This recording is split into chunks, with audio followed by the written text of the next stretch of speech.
This is Matthew Cratter from Bitcoin University, and today I wanted to answer the question, are we all going to be using Shipcoins for payments?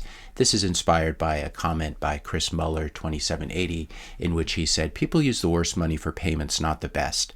This is why you need Shipcoins, Matthew. Never spend your Bitcoin for a t-shirt. Spend the interest from your Hex stake. Well, that's going to be pretty difficult for me because I've never owned Hex and I never will.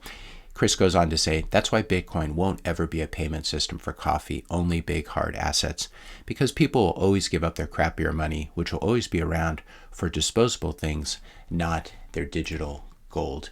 When he suggested spending the interest from our Hex stake, good luck finding any merchant who accept this Hex garbage, even in exchange for toilet paper. You can't spend a coin if no one accepts it, especially no merchants accept it and no one wants it. Chris goes on to say, because people will always give up their crappier money, which will always be around for disposable things, not their digital gold. Actually, these coins will not always be around. Most people just hold on to their Shipcoins all the way to zero rather than exchanging them for BTC or goods and services. This is what we can see happening with the Hex community as the pump and dump unfolds and reaches the lower levels of the dump level. This is what happened to BCH. Most people who are holding this have been taken out of the economic game completely, as we talked about yesterday. BSV is the same. Even really interesting coins like Monero have been losing value against Bitcoin since 2018, and it's really accelerated this year as Monero continues to dump. When Chris Muller says that's why Bitcoin won't ever be a payment system for coffee, he misses the fact that it actually already is. You can buy coffee, you can buy burgers, you can buy all this stuff in El Salvador. You can actually buy coffee online from Cherrito Cafe, which is an El Salvador company, I believe. And I'll link to their Twitter account in the description notes below. You can buy Satoshi Specialty Blend. You can't buy this. You can't buy coffee using any other major cryptocurrency. If you're enjoying this video so far, please hit the subscribe button. That would really help out the channel. Hit the like button, comment, and share this video.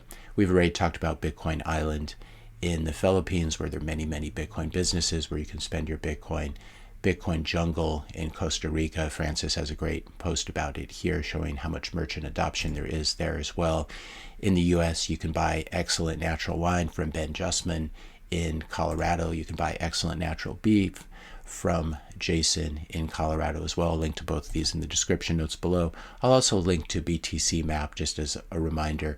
You can open this map and search anywhere in the world for merchants that accept Bitcoin. And there's no such thing as this for Bcash or BSV or Hex or Ethereum or anything like this. When Chris said in his comment, people use the worst money for payments, not the best, because people will always give up their crappier money, which will always be around for disposable things, not their digital gold. It sounded like he was alluding to Gresham's law, which basically says that the bad money drives out the good money, and that happens because people hoard the good money and then they spend the bad money. This is sort of what Chris's critique is.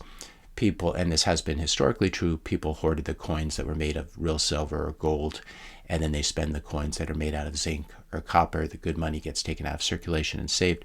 This is certainly true for Bitcoin as well. Many of us are actively dumping any US dollars that come our way in exchange for Bitcoin that we take out of circulation and we hodl. But here's the real difference. We're not doing this because we collect BTC like Beanie Babies or Pokemon cards or something like this. We're doing this, we're hodling because we firmly believe that we or our descendants will be able to spend this Bitcoin at some point in time. We're not hoarding it as just a novelty item. And I think Bitstein says it best in this tweet.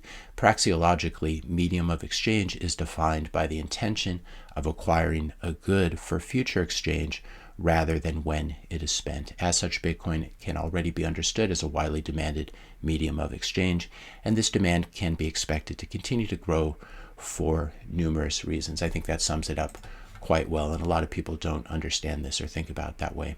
Again, never ever sell or spend your cold storage Bitcoin, your long-term savings. And by never, obviously it's your money. This is sort of a meme, never spend your Bitcoin. I'm going to try to never spend my Bitcoin in my lifetime. I hope to pass it down generation to generation. But again, never. It's obviously your money. You should spend it when you really want to or need to. But I think the bar should be really high for spending Bitcoin. You shouldn't spend it to buy a Lambo.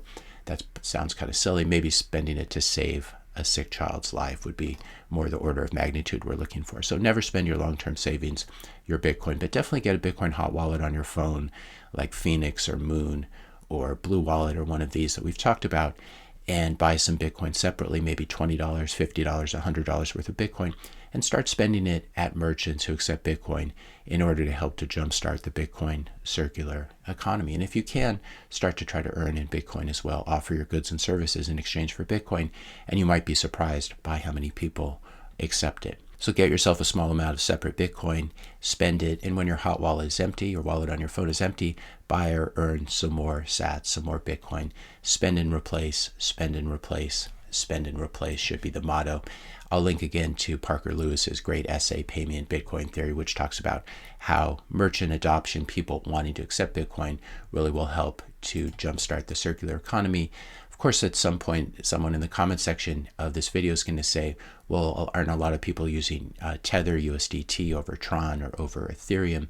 And as this tweet points out here, yes, it is happening now, but what happens when the US dollar continues to lose purchasing power? And it has been losing purchasing power in the order of 5, 10, 20% a year over the past couple years.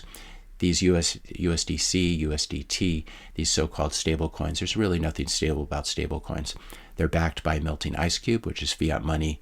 They ride on insecure rails like Tron or Ethereum.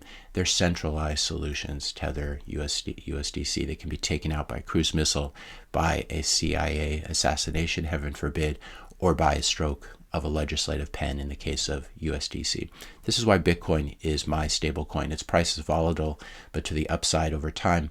And the Bitcoin network is going to be with us for the next 1,000 years. It's incredibly robust and anti-fragile, and attacking it only makes it stronger. Because Bitcoin is already the world's preeminent digital store of value, that means that it is also already the preeminent future global medium of exchange, as Bitstein suggests. So it might make some sense to get some just in case Bitcoin catches on. If you enjoyed this video, be sure to hit that subscribe and like buttons. Hit the notification bell if you want to be notified when I publish my next video. And let me know your questions and comments in the comment section below. Thanks a lot for watching, and I'll see you in the next video.